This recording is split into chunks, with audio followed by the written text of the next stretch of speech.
Continuamos con las conferencias grabadas que ustedes están siguiendo desde sus casas. Muchas gracias por la paciencia. Hoy corresponde que hablemos de un personaje crucial en la historia de Occidente, a saber, Jesús de Nazaret. Este personaje marcó, como hemos dicho en otra de las conferencias, un antes y un después, puesto que la cultura griega, helénica, tuvo un corte a partir de la incursión de este personaje, puesto que se repensaron una serie de modos de ver el mundo a partir de este personaje que marcó la manera de entender por la reflexión posterior el mundo en Occidente. Cuando se habla de Jesús de Nazaret, el personaje bíblico, regularmente nos dicen que nació en Belén de María Virgen, que vivió en Nazaret, que predicó el reino de Dios, que murió, fue crucificado y que finalmente resucitó al tercer día. Sin embargo, al ponerle atención a los textos y mirarlos con detenimiento, uno se percata que el fin primordial que tienen los evangelistas, Marcos, Mateo, Lucas y Juan, no es hacer una biografía del personaje, sino más bien orientar a las comunidades cristianas florecientes, lo cual equivalía o equivale a decir que los evangelios considerados históricos no son biografías del personaje, sino el modo a través del cual los creyentes en él, después del año 70, que fue cuando se escribió el primero de los evangelios, 70 después de Cristo, Mateo y Lucas después del año 80, y el evangelio de Juan a partir del año 100,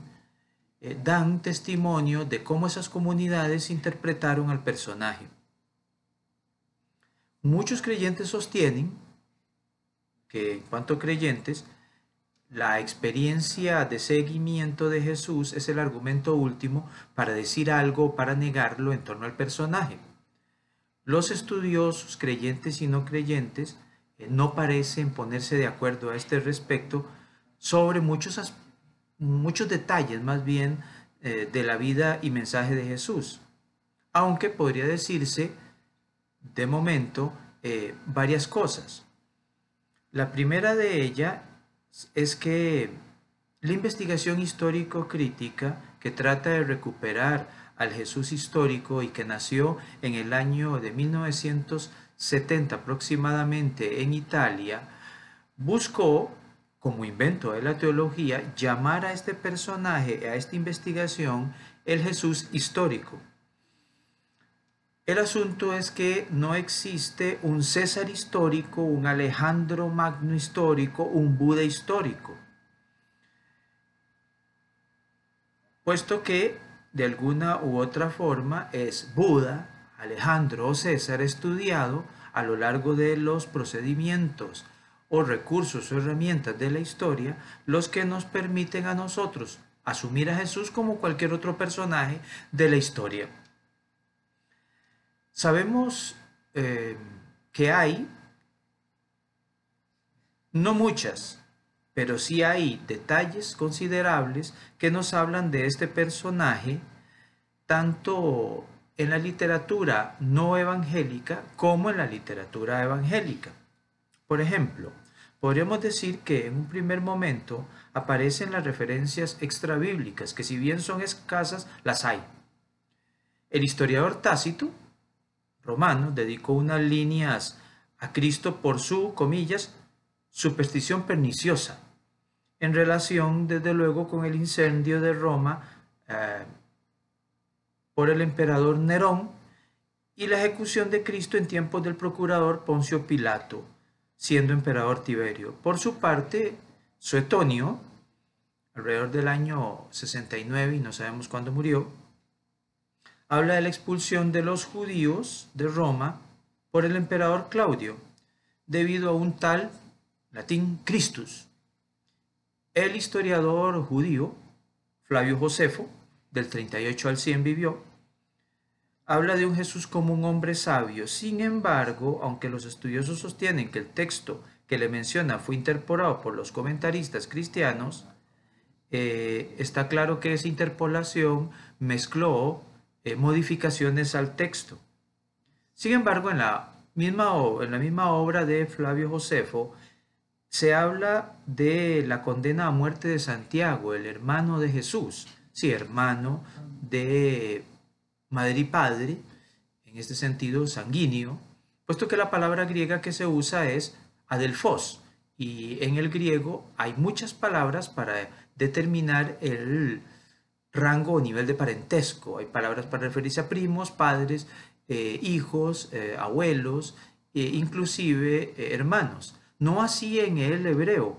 del Antiguo Testamento, lo cual nos hace entender que cuando en el Antiguo Testamento refieren la palabra hermano, no necesariamente se refiere al hermano de sangre y hay que interpretar cuál es la relación sanguínea. Más eso no sucede en el griego. El griego es absolutamente claro y cuando se usa la palabra adelphos, estamos hablando, o adelphoi en plural, estamos hablando de hermano o hermanos. Este Santiago del que habla Flavio Josefo es el hermano de Jesús a quien llaman Cristo. Plinio el Joven, del 61 al 112 después de Cristo, afirma que los cristianos cantaban en Bitinia, Asia Menor, himnos en honor a Cristo, considerándole su Dios. Luciano de Samosata, 120-180, que era un profesor brillante de oratoria, escribe sobre la muerte de un filósofo que fue influido por un hombre de Palestina, crucificado, y que les enseñó que todos son hermanos entre sí. Finalmente, el Talmud babilonio habla de un Yesú, hombre que practicó la magia y llevó a Israel a la apostasía y que tuvo discípulos, pero que además murió colgado en la víspera de la Pascua. Respecto a los documentos apócrifos o considerados no revelados, paréntesis,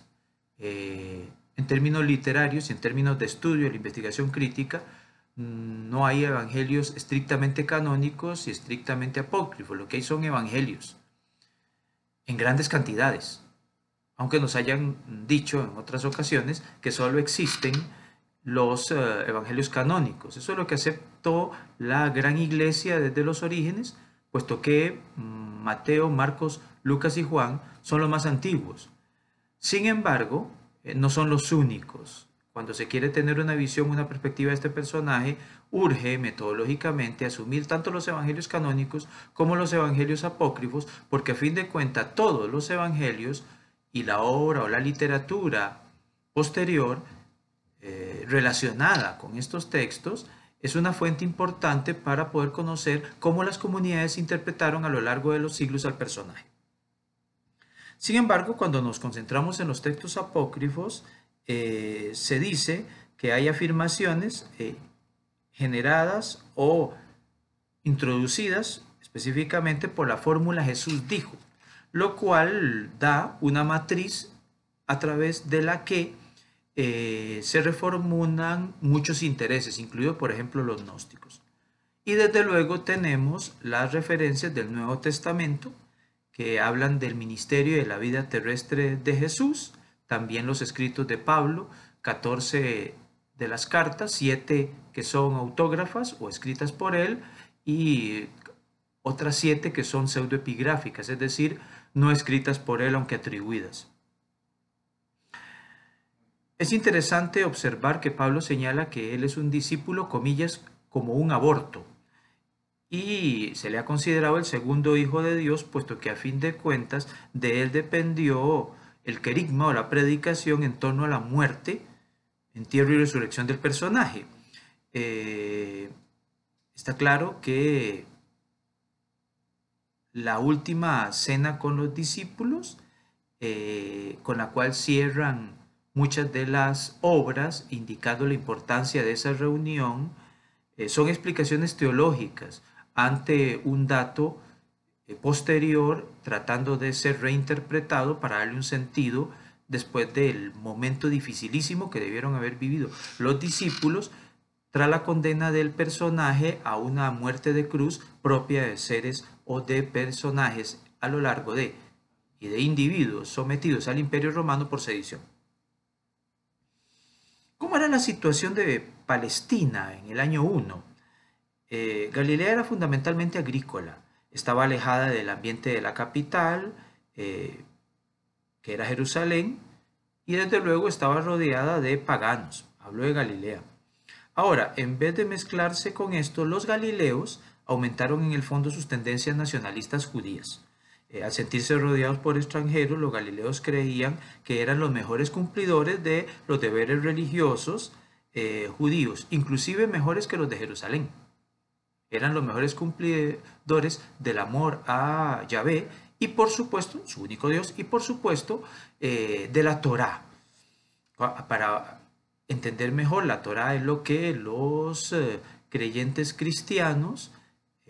al referirse al Antiguo Testamento, los primeros 5 libros denominados Pentateuco. A eso llamamos o llaman los judíos la Torá. Esto muestra que el carácter marcadamente rural, campesino y el misterio y predicación de este personaje Jesús usara parábolas llenas de comparaciones sobre la agricultura y en un segundo sentido tan vivos, hermosamente escritos desde luego por los autores que se dedicaron a ello, pero dirigidos u orientados específicamente a los israelitas y no a los paganos, como se nota en Mateo 16 y 15. Jesús realizó sus viajes de predicación por las aldeas de Galilea y no por las ciudades importantes de la región, por ejemplo, como Séforis y Tiberíades, las cuales estaban llenas de gentiles en ese tiempo y a la vez no las visitó. Pero no solamente eso, en ese lugar estaban apostados las fuerzas del Imperio Romano por cualquier tipo de rebelión y no era buena idea para el personaje acercarse donde estaban quienes lo podían capturar. Los habitantes de los asentamientos aldeanos de Galilea,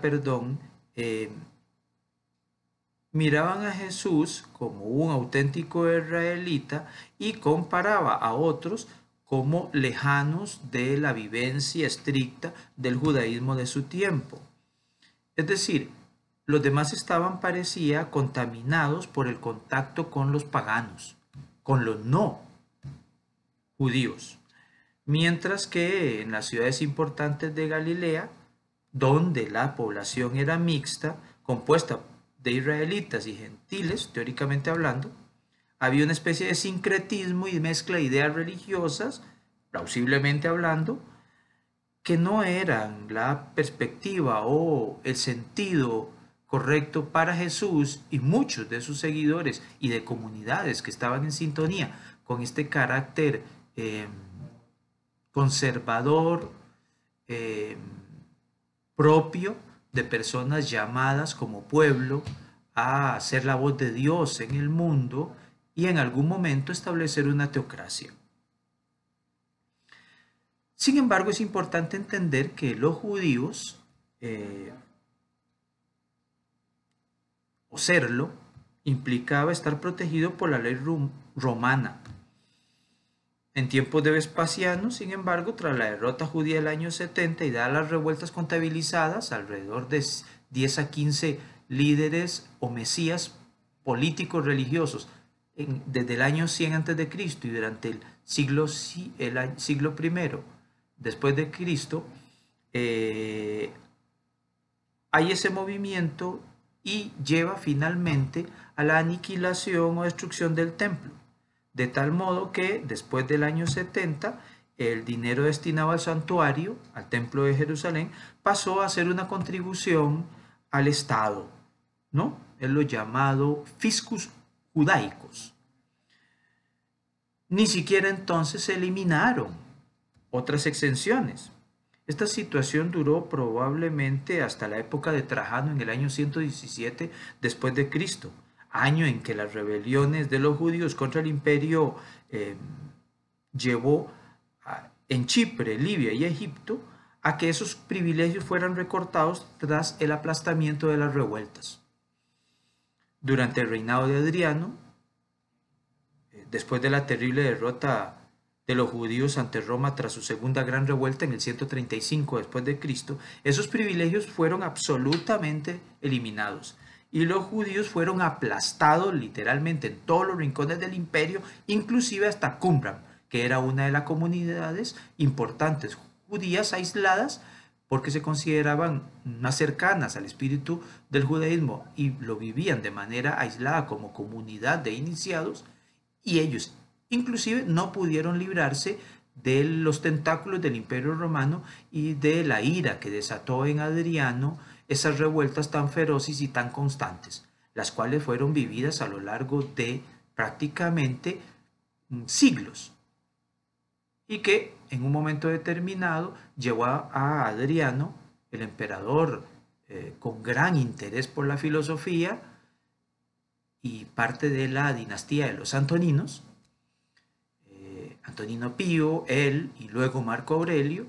que marcarán el Imperio Romano y que mirarán de otra manera a los cristianos porque fundamentalmente no tienen o no tenían, según ellos, la capacidad de tolerar a otras religiones, como el Imperio Romano solicitaba que se toleraran todas las otras en un ambiente de convivencia, digámoslo así, entre ellas. La lengua que se hablaba en Israel en el año primero era el arameo, no el hebreo, un dialecto. Así pues, entonces, los judíos de una cierta altura o estatura económica y social estaban en contacto con gentiles, lo cual o los obligaba a aprender el griego, koiné, común, no el clásico, sino algo así como un idioma o una lengua que permitiera realizar negocios e intercambios, y porque les ayudaba a entenderse con muchos otros judíos de la diáspora que visitaban Jerusalén, pues la lengua hablada era esa justamente. Continuamos con otra conferencia próximamente. Que estén muy bien. Suerte en todo.